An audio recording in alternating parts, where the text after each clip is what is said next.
This last week or so, the topic of death has been more front and central in my life, which is hard. I had a friend here last weekend who his dad was in hospice and he thought he had plenty of time, but things took a turn for the worse and he had to fly back pretty quickly to see his dad before he ultimately passed away the next day.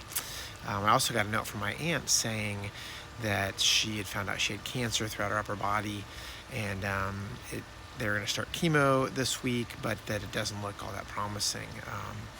And so it made me think about a conversation I had with a friend of mine a couple weeks ago.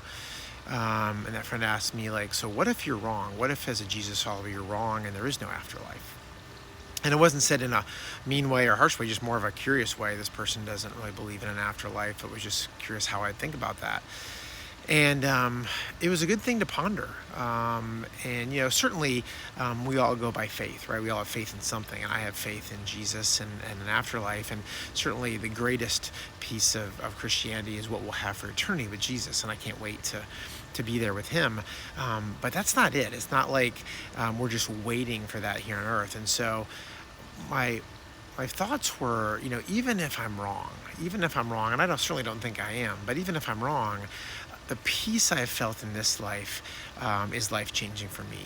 And so the peace I have to get through the chaos of this life would be worth it. It'd be worth it to say, hey, the mindset I've had, the peace I've felt from God would be worth it, even if there were no afterlife. And so it's really an interesting question to ponder, and one I think that everyone should think about, like, what if we're wrong about our beliefs?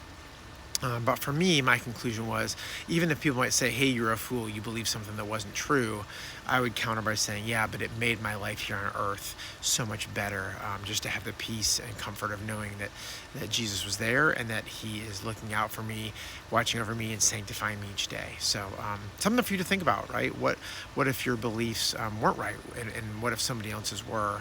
How would that change the way you think about your life now? Have a great day, friends. Live with grace.